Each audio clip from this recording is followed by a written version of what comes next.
Bonjour, c'est Henri. Je vous propose de résoudre une équation sur les valeurs absolues et d'interpréter les solutions sur un axe gradué.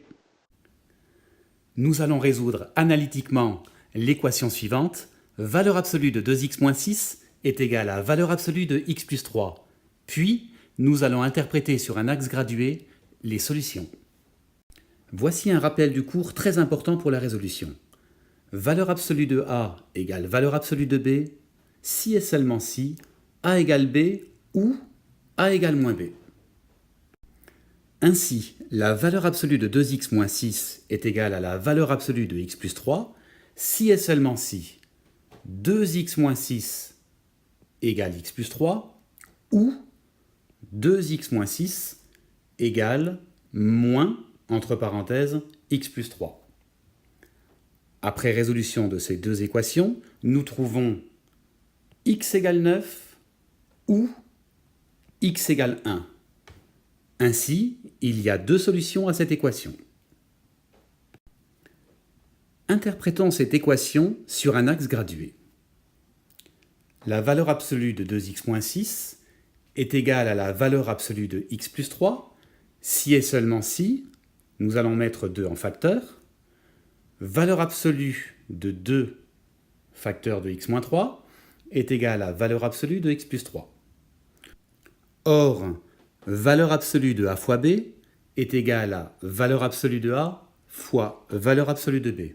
Ainsi, nous avons 2 valeurs absolues de x moins 3 est égale à valeur absolue de x plus 3.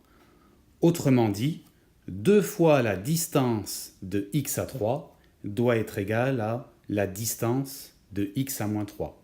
Ou alors, 2 fois la distance de 3 à x doit être égale à la distance de moins 3 à x.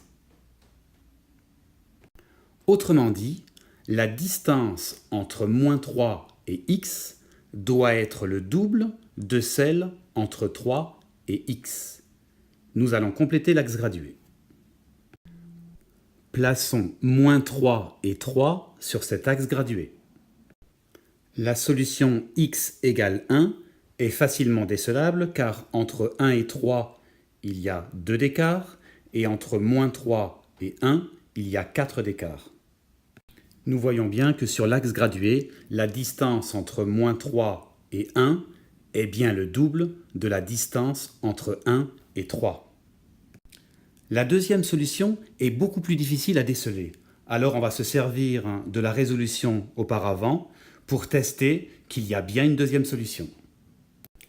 Lorsque nous plaçons la solution 9 sur l'axe gradué, nous vérifions bien que la distance entre moins 3 et 9, qui est 12 unités, est bien le double de la distance entre 3 et 9, qui est 6 unités. Ainsi, il y a bien deux solutions, et la deuxième solution n'était pas évidente du tout à voir sur l'axe gradué. Voilà, j'espère que vous avez bien compris l'exercice et l'utilité de résoudre analytiquement une équation, plutôt que de tenter directement de la résoudre à l'aide d'un axe gradué. C'était Henri, je vous dis à très bientôt.